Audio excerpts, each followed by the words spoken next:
Assalamualaikum warahmatullahi wabarakatuh. Kepada yang terhormat Bapak Pariska Indra Perdana SPD MPD selaku dosen pengampu mata kuliah Pendidikan Seni di kelas 3D. Sebelumnya, perkenalkan dulu nama saya Nafiatul Mulia dengan NIM 200611100100172 dari kelas 3D. Di sini saya akan melakukan atau membacakan sebuah cerita pendek yang berjudul Kaca Pecah karya Rahadi Widodo sebagai salah satu contoh dari karya seni sastra.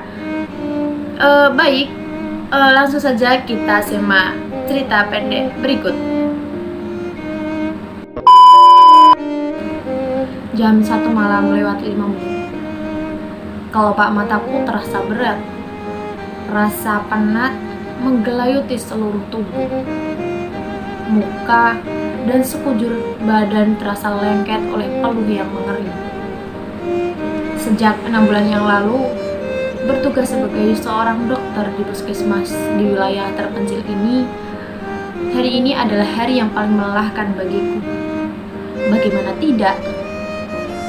Setelah kemarin semalaman lembur mengerjakan laporan, paginya menyetir sendiri mobil puskesmas keliling yang reot itu di ibu kota kabupaten sejauh 100 km. Dilanjutkan rapat sampai siang di kantor dinas kesehatan. Dalam perjalanan pulang, roda belakang mobil terperosok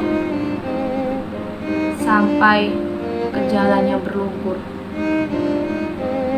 Terpaksa aku jalan kaki untuk mencari bantuan di desa terdekat. Petang hari sampai di rumah. Belasan pasien sudah menunggu untuk dia layani. Dan baru saja selesai jam 9 malam. Bidan desa melaporkan ada ibu melahirkan yang kejang-kejang. Terpaksa harus dibawa ke rumah sakit kabupaten. Dengan mobil yang sama, lagi dan lagi mogok dalam perjalanan pulang. Ternyata tangki BBM-nya itu bocor. Aduh, capeknya. Dan sesampainya di rumah, aku langsung menghempaskan diri ke arah ranjang. Seperti disedot ke dalam pusaran sumur ketiadaan yang dalam, aku sempat tidak ingat apa-apa lagi.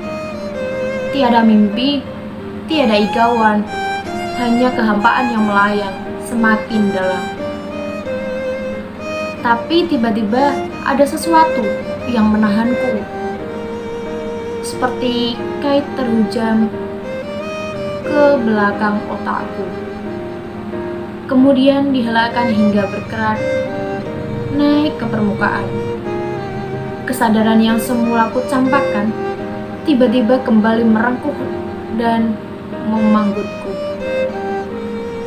Ayah, ayah. Aduh, susah sekali dibangunkan. Lamat-lamat ku dengar suara istriku. Bangunlah. Orang itu udah menggedor-gedor pintu dengan keras. Kemudian telingaku juga menangkap suara lain. Brok, brok, brok. Suara pintu di depan digedor-gedor, disertai teriak orang memanggil. Sambil mengedip-ngedipkan mata, aku menggeliatkan badan. Berat sekali rasanya untuk bangun. Aku beranjak, duduk di tepi ranjang, berusaha mengumpulkan kesadaranku agar semula kembali.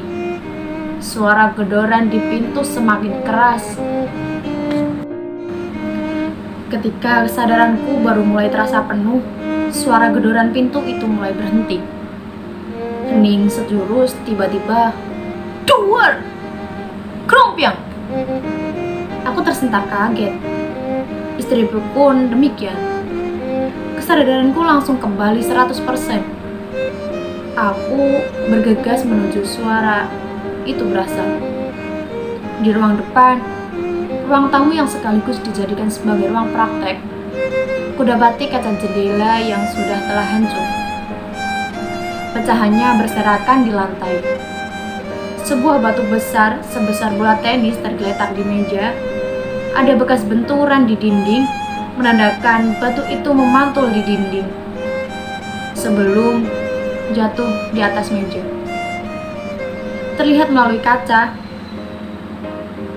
yang sudah pecah, 3 orang laki-laki berdiri di depan rumah. Kubuka pintu dan keluar. "Ada apa ini?" sergahku. Salah seorang yang termuda dan badannya paling besar berjalan mendekat dan telunjuk terangkat menudingku. "Bangsat kau! Orang sudah mampus baru kau buka pintu. Apa maksudmu?" Suara gemetarku karena menahan geram. "Masih nanya lagi? Lihat ini. Bapakku dari pagi mentret, belum ada yang obati. Pagi tadi kesini, kau tidak ada. Sore kesini juga belum tidak ada. Sampai sekarang dipanggil gak keluar-keluar," sahut orang itu. "Ya Allah, Pak. Pagi tadi saya rapat di dinas kabupaten. Sorenya mana ada Bapak kesini. Dan kalau sakit dari pagi kenapa tidak dibawa ke puskesmas saja? Kan ada petugas lain walaupun tidak ada saya." Banyak alasan pula," orang itu membentak. "Apa gunanya dokter di sini? Tiap kali orang sakit, kau tidak pernah ada. Tahu enggak kamu? Aku ini ketua LSM di sini. Aku tidak ada urusan dengan kamu, ketua LSM. Aku kerja bukan kamu yang menggaji. Lagi pula, tugasku bukan hanya mengobati orang. Banyak pekerjaan lain yang dibebankan pemerintah kepadaku." "Enak aja kau ngomong. Kau ini digaji untuk rakyat. Kamilah rakyat. Kami tuamu. Kamilah tuanmu di sini. Bupati saja tidak takut dengan kami. Lihatlah besok, ku datangkan 1000 orang, kululuh lantahkan tempat ini." Pertengkaran pun memanas seperti bisa berujung kekerasan. Orang itu sudah siap melayangkan tinjunya. Tiba-tiba ada yang menarik bahuku dari belakang. Aku menoleh, ternyata istriku. "Sudahlah," katanya setengah berbisik. "Tengah malam gini tak ada gunanya bertengkar, membahayakan dirimu saja." "Hei Pak!" Tiba-tiba istriku menyela dari balik punggungku. Ia menyapa kedua orang-orang lain yang tadi hanya termangu. "Apakah kalian datang ke sini hanya untuk bertengkar? Siapa sebenarnya yang sakit?" Iya Bu. Ini Bu, paman saya sakit perut," kata seseorang yang menunjuk orang tua di sebelahnya. "Yang sakit masuklah." Istriku melambaikan tangan. Semula bapak tua itu ragu-ragu, tapi kemudian masuk juga ke dalam rumah. Pemuda yang beringas itu terdiam saja melihatnya. "Periksalah dulu," bisik istriku lagi sambil menarik tanganku. "Urusan lain bisa ditunda besok pagi." Walaupun hatiku masih panas, tapi akhirnya kuturuti juga perkataan istriku. Untuk memeriksa bapak tua itu, nada bicaraku agak lain saat menanyai tentang sakit yang dideritanya. Pendek-pendek dan tidak ramah seperti biasanya. Juga saat memegang jarum suntik dan menghisap obat dari ampulnya, kelihatan tanganku masih gemetar karena hati yang menahan amarah. Saat kuberikan obat yang harus diminum di rumah, wajahnya menatapku dengan air mata. Air muka yang aku tahu artinya berapa. Tapi aku enggan menanggapi dan dengan gerakan kepala menyuruhnya keluar. Di dekat pintu, orang itu memegang tanganku seraya mengatakan sesuatu dengan suara pelan hampir tak terdengar. "Maafkan kami. Kami tak bermaksud begini. Aku tak begitu memperhatikan." Kubukakan pintu untuk secara halus dan menyuruhnya pergi. orang tua itu berbicara kepada pemuda beringas itu. Sepertinya menyuruh memberikan uang atau apa kepadaku. Tapi pemuda itu hanya mengangkat bahu dan pergi begitu saja. Kedua orang tua itu memandangku sejenak, seperti mengucap terima kasih dengan wajah yang tak enak.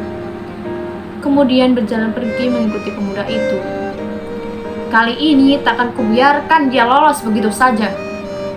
Terserah apapun, lakukanlah besok pagi. Sekarang tidurlah, ujar istriku. Tentang pemuda beringas itu masih lekat dalam ingatanku kejadian 1 bulan yang lalu. Waktu itu dia membawa seorang anak yang terluka lengannya karena bermain pisau. Lukanya mengalirkan darah, walaupun tidak sebegitu parah, tetapi anak itu mengaung-ngaung terus. Ketika akan menjahit luka itu, baru kuingat bahwa alat-alatnya belum disterilkan. Kututup luka itu dengan kasa steril dan kutinggalkan ke dapur untuk merubus alat-alat bedah minorku. Tiba-tiba pemuda itu menerobos masuk ke dalam dapur, membentak dan menarik kerah bajuku. Ia bilang aku lambat melayani anaknya sampai hampir mati kehabisan darah. Terlalu. Kali ini tak akan kubiarkan, aku mengutuk dalam hati. Pada pagi hari, aku bergegas hendak melapor ke Mapolsek. Tapi kemudian kuputuskan untuk lebih dulu menemui kepala desa setempat. Dan mendengar kejadian itu, seperti yang telah aku duga, kepala desa mencegahku untuk melaporkan polisi. Ia berjanji akan menyelesaikannya secara adat. Aku pun melunak, tapi memberinya waktu 1 kali 24 jam untuk segera bertindak. Hingga siang hari, belum ada kabar dari kepala desa. Rasa kesal, marah, dan dendam kembali mengusikku. Hampir aku memutuskan untuk langsung ke kantor polisi. Tapi istriku mengingatkan bahwa aku sudah berjanji untuk memberi waktu 1 kali 24 jam. Dan ketika hampir jam 9 malam, tak juga ada kabar apapun, aku kehilangan kepercayaan kepada kepala desa itu. Melihat beringasnya pemuda itu, kuragukan bahwa cara kekeluargaan akan bisa menjinakkannya.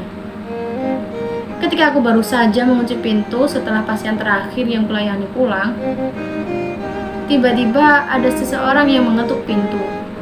Kuintip dari jendela yang masih bolong. Ternyata kepala desa bersama bapak yang kemarin sakit itu. Jadi bagaimana kelanjutannya, Pak? Tanyaku begitu mereka kupersilahkan masuk ke dalam dan kami duduk bersama di ruang tamu. Kepala desa itu menarik nafas panjang sebelum mulai berbicara. Saya sedang berusaha menyelesaikan masalah ini, Pak Dokter. Tapi masalahnya, pelaku pengurusakan yang adalah lapor ini sedang sakit. Sakit? Sakit apa? Kemarin dia sehat-sehat saja waktu melempari batu rumahku. Bapak lihat sendiri nih akibatnya, kataku sambil menunjuk jendela yang tak berkaca lagi. Iya, saya tahu. Tapi sejak tadi pagi katanya dia sakit perut. Sekarang makin parah hingga tak bisa diajak bicara lagi. Sakit atau pura-pura sakit? Apa dia takut diperkarakan ke polisi? Saya tidak tahu, Pak Dokter. Tapi saya pegang badannya memang panas sekali. Dan sekarang tidak bisa diajak bicara lagi, malah merancau seperti orang kesurupan. Lalu, iya, justru saya datang sekarang ini mewakilkan keluarganya untuk minta maaf, sekaligus minta tolong kepada Pak Dokter untuk mengobatinya. Apa? Orang ini sudah bersikap kasar ketika pertama kali aku menolong anaknya. Dan kemarin, lebih buruknya lagi, ia merusak rumahku ketika akan minta tolong untuk mengobati bapaknya. Apakah saya juga bukan manusia? yang tidak bisa merasakan kesakit hati. Berani-beraninya sekarang minta tolong lagi, sedangkan kemarahan dalam hati saya belum hilang. Saya yakin tidak akan bisa bertindak profesional dengan beban perasaan seperti ini. Kepala desa hanya mengangguk sambil sesekali menarik nafas panjang. Bapak tua di sampingnya hanya menunduk, meneteskan air mata, tidak bisa berkata sepatah pun. Akhirnya mereka pun mohon diri setelah jelas tak ada lagi yang bisa dibicarakan denganku. Mengapa dibuang kesempatan yang begitu bagus? Aku kaget mendengar suara istriku yang tiba-tiba menyela dari balik tirai. Ketika aku masih termangu memandang kepergian kedua orang itu. Kesempatan? Kesempatan apa maksudmu? Kesempatan untuk membuktikan keikhlasan. Selama ini ayah banyak menolong orang, tapi bisakah membuktikan bahwa semua atas dasar keikhlasan? Banyak alasan untuk seseorang karena ia pengen dapat pujian. Banyak lagi alasan lain. Terus, saat kita harus menolong orang yang kita benci, saat itu kita tidak punya alasan lain untuk menolong selain keikhlasan. Kelak saat ayah berdoa, maka ayah bisa dengan bangga menyebut di hadapan Allah bahwa ayah pernah menolong seseorang dengan tanpa alasan lain selain ikhlas semata. Aku terenung. Tak ada kata lain yang terdengar dari balik tirai. Apa yang baru saja ku dengar sudah jelas maknanya. Tidak perlu diperjelas lagi. Ku masukkan alat-alat medisku ke dalam tas kecil yang biasa ku bawa kala mengunjungi pasien di rumahnya. Saat keluar rumah, sempatkan memandang ke langit sebentar, menasihati diriku sendiri bahwa dia sedang menyaksikan apa yang aku lakukan. Dengan langkah-langkah ringannya, aku berjalan, aku ke rumah pemecah kaca itu.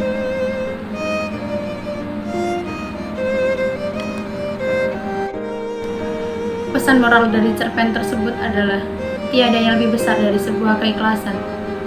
Biarkan keikhlasan itu menjadi suatu balasan dan akan dibalas oleh Allah Subhanahu wa Ta'ala sebagai suatu pahala yang amat besar. Sekian pembacaan cerpen dari saya. Apabila ada salah kata maupun tingkah laku saya yang kurang berkenan, saya mohon maaf yang sebesar-besarnya. Saya akhiri, wallahul muwaffiq ila aqwamit thoriq. Wassalamualaikum warahmatullahi wabarakatuh.